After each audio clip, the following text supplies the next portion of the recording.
Mis hermanos, continuamos con los pasos para ser muy buenos católicos. El Padre la semana pasada nos hablaba y nos ponía una imagen muy sencilla y muy fácil de entender. Él nos decía que vamos a cosechar lo que sembramos.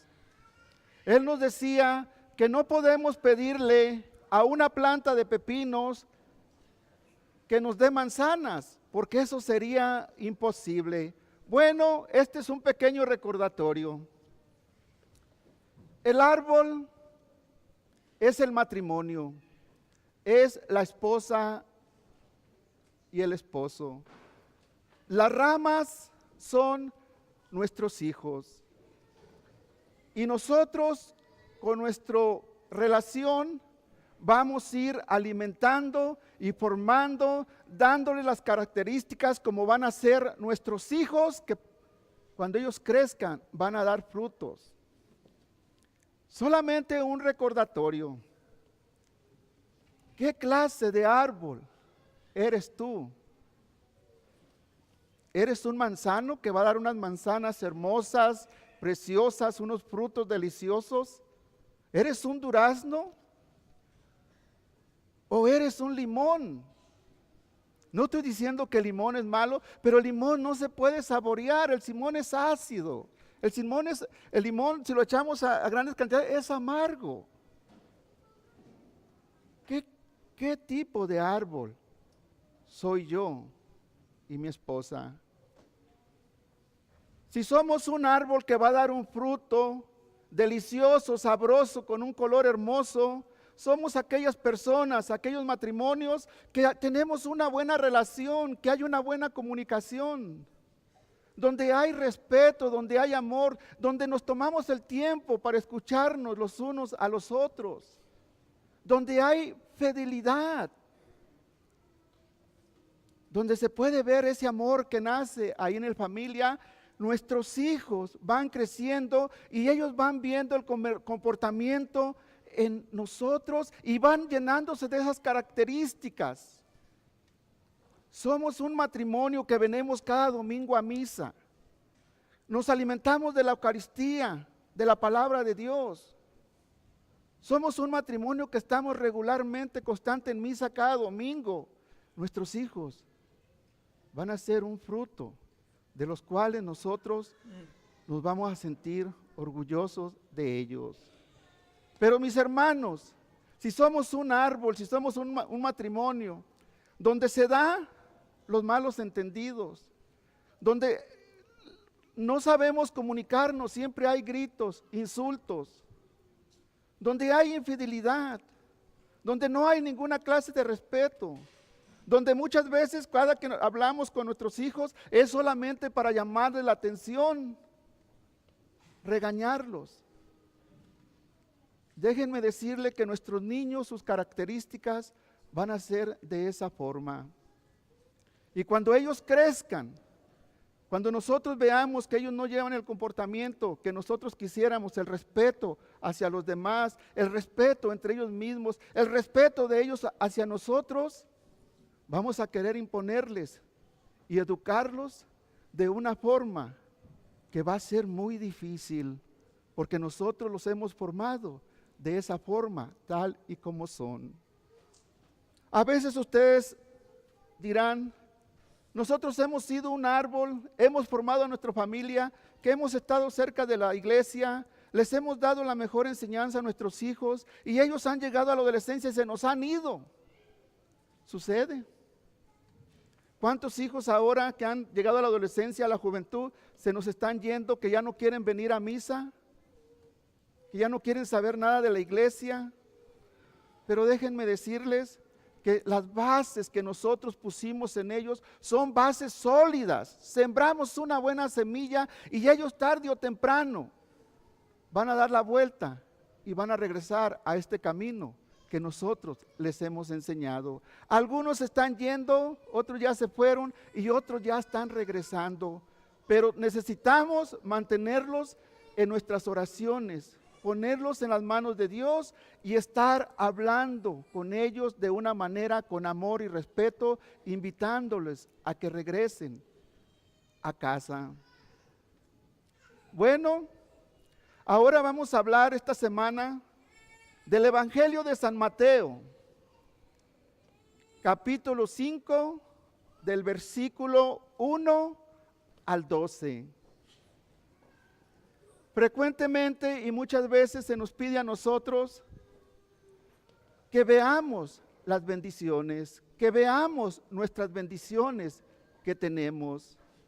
Y muchas veces nos es muy difícil verlas. Algunas veces quizás nos sea imposible ver esas bendiciones que son de nosotros y que Dios nos ha dado y que están en nosotros. ¿Por qué son tan difíciles a veces? Bueno, esto viene a causa del sufrimiento, del dolor que tuvimos muchas veces en nuestra niñez, en nuestra juventud y aún que tenemos ahora mismo y que estamos viviendo, porque fuimos maltratados, porque fuimos abusados física y emocionalmente, porque fuimos rechazados, porque la pobreza extrema fue una mala experiencia para nosotros.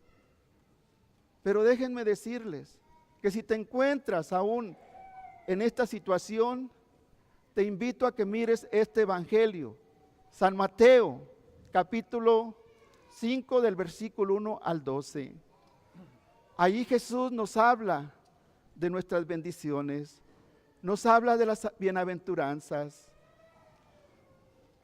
Nos dice Jesús, dichosos aquellos que son pobres de espíritu, porque de ellos es el reino de Dios.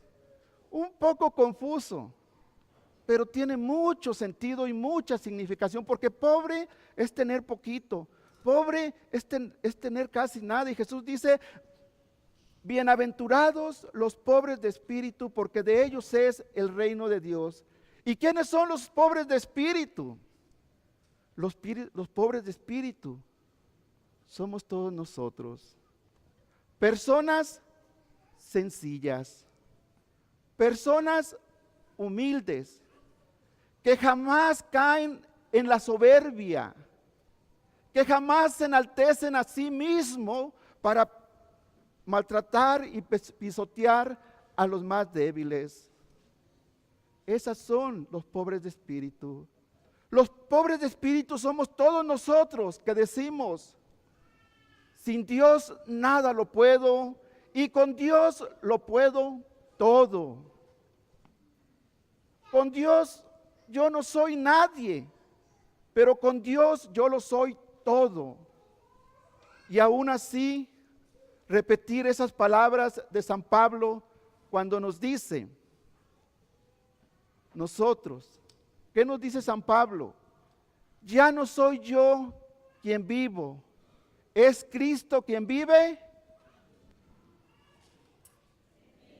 Ustedes lo han dicho, es Cristo que vive en mí. Eso es ser pobre de espíritu, reconocer que sin Dios no somos nada, es ser humildes y sencillos. Sigue otra bienaventuranza que dice, felices los que tienen hambre y sed de justicia, porque serán bienaventurados los que tienen hambre y sed de justicia, porque serán saciados. No nos está hablando de una hambre física y social, pero sí nos pide Jesús que demos de comer a los hambrientos. Nos está hablando de una hambre espiritual, una hambre que causa dolor y sufrimiento al mundo, y que a mí y a cada uno de ustedes como cristianos, que estamos hechos a la imagen de Dios, nos invita a alimentarnos del cuerpo y de su sangre, para que una vez saciados, llevemos ese mensaje de Cristo, de Dios, a esos hermanos y traerlos de regreso a la iglesia. La tercera aventuranza dice: bienaventurados los que lloran, porque serán consolados. Mis hermanos, Dios no le agrada el dolor, no le agrada el sufrimiento de nosotros, sus hijos. Cada que un hombre llora, una mujer llora, un joven llora, un niño llora porque es maltratado, humillado por los demás, Dios llora con nosotros. Las lágrimas de nosotros son lágrimas de Dios. Bienaventurados los que son perseguidos, calumniados por mi causa. En este país no somos perseguidos por seguir a Jesús. Hay en algunos que sí, pero en este país no somos perseguidos. Pero sí, en las redes sociales, en el internet, hay una lucha tremenda de aquellos que no creen en Dios y de aquellos que atacan a los cristianos, de aquellos que dicen que Dios no existe, que la religión cristiana fue inventada. Hay una lucha tremenda, hay una batalla tremenda ahí. Pero somos cada uno de ustedes y nosotros lo que vamos a probar con nuestra vida, con nuestras actitudes, que en verdad Dios existe y está entre nosotros. Tenemos que ayudar a nuestros hijos a encontrar su vocación. Vocación profesional, sin olvidar la vocación que tenga al servicio de Dios. Y aquí hay una cosa bien curiosa.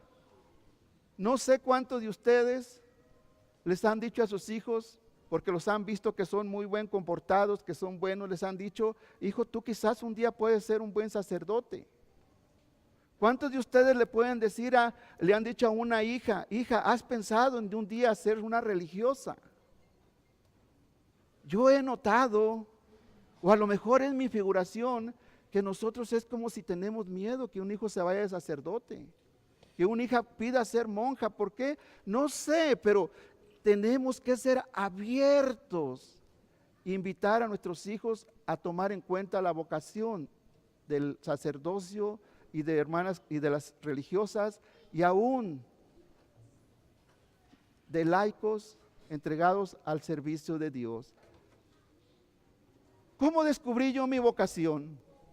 Bueno, creo que mi vocación está desde que yo era niño chiquito. Yo no sabía, apenas la acabo de descubrir, pero desde que era niño yo me acuerdo que cuando me mandaban a misa de 8, una de las partes favoritas que yo soñaba era cuando el padre presentaba el pan y decían: beban y coman de este pan que es mi cuerpo. Y luego en el pueblo se oía la campanada, esa grande, ahí va, pan. Y yo, wow, y este es el cáliz que será.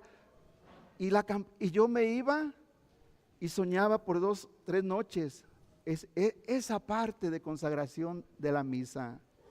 Me llamaba mucho la atención. Después, cuando era joven, que yo me encontraba en la ciudad de Guadalajara buscando trabajo, ya sea trabajando, ya sea lo que estaba haciendo, siempre había algo que me llamaba de ir al templo, sentarme un rato ahí y ponerme en la presencia de Dios. Yo podía sentir aquella paz, aquel amor, podía sentir lo sagrado de aquel lugar, y me agradaba ir a pasar unos 20, 30 minutos ahí. Después, cuando iba a trabajo, unos me decían: miran, esos son seminaristas y aquí hay un seminario en tal parte. Y yo los veía y decía: estos son jóvenes especiales que Dios ha llamado. Yo creo, es lo que yo pensaba, yo creo que a ellos no les falta nada, que ellos no han sufrido por nada, que Dios les ha dado todo, Dios los cuida, Dios los proteja porque Él los ha llamado. Yo decía: esto es único. Y después me doy cuenta que no, que nuestros seminaristas pasan toda clase de necesidades como nosotros. Bueno, me vengo a este país y los llamados de Dios seguían. Tuve un accidente y me llevaron a hacer una operación a Lusten, Idaho. Me operaron el brazo y parece que estuve como unas 6, 7 horas en esta operación.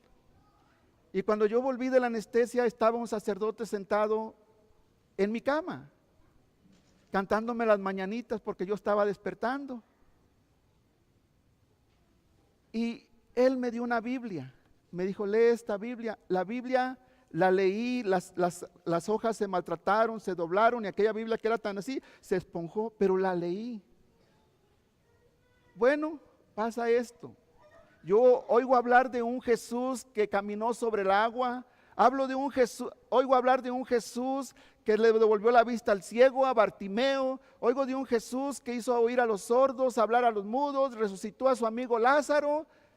Y eso me parecía a mí interesante.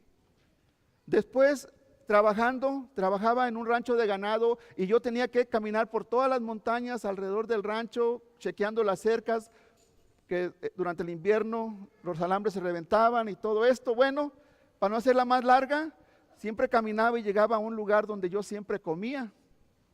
Y ahí donde yo comía ponía una lata, según de lo que llevaba, casi siempre era betabel. Y no es muy bueno, pero pues eso me echaban para comer, eso comía. Bueno, puse la lata y de repente, estando yo agachado, levanté mi vista y empecé a contemplar toda la naturaleza.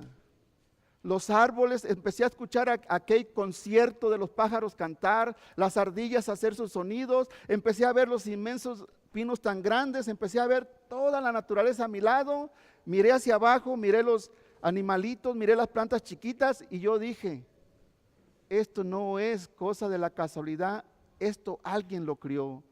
Y en cada planta, en cada árbol, en cada animalito, hay un rasgo especial que solamente alguien lo pudo hacer. Y dije, ese fue Dios. El llamado empezó más fuerte. Le dije a mi esposa al siguiente invierno, le dije, ¿sabes qué? Nos vamos a Nampa. Dijo ella, ¿de veras? Tenía 9 años ahí, ella sabía que yo amo lo que hago, el rancho era lo que yo quería. Le dije, nos vamos. Nos movimos y llegando aquí lo primero que busqué, en vez de trabajo, fue la iglesia. Un grupo de oración, de estudio, donde yo poder entrar y conocer más a ese famoso Jesús.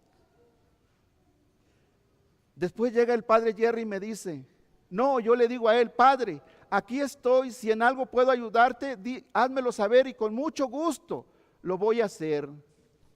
Me dijo el padre, lo voy a tener en cuenta. No nos conocíamos mucho, él había llegado y el siguiente domingo me dice, ¿sabe qué? Usted va a dar las clases de bautismo. Y yo le dije, está bien. Saliendo a la puerta yo dije, yo qué sé de dar clases de bautismo. Yo no sé nada. Esto me pasa por andar abriendo la boca y por andar de ofrecido. Ahora, ¿qué voy a hacer? En verdad que eso pensé. Y yo creo que ahí Dios empezaba ya a hacerme el llamado más fuerte. Bueno, fui de ir a las clases de bautismo, empezó, y de aquí voy a brincar hasta cuando el padre me dice, ¿sabe qué? Va a haber una formación de diáconos y yo estoy pensando que usted puede, si usted quiere entrar. Y le dije, sí. Entré a la formación de diáconos. Más tarde, mis hijos en la adolescencia, mis hijos en problemas. Y yo fui con toda pena y todo, fui con el padre y le dije, Padre, ¿sabes? Mis hijos andan muy mal, creo que yo no soy bueno para ser un diácono, no soy un ejemplo para ser un diácono. Y el padre me dijo, ¿sabes qué? Si hay una garantía de que tus hijos se acomoden, de que tus hijos sean mejores, puedes dejar tu vocación. Ahí fue la primera vez que escuché vocación.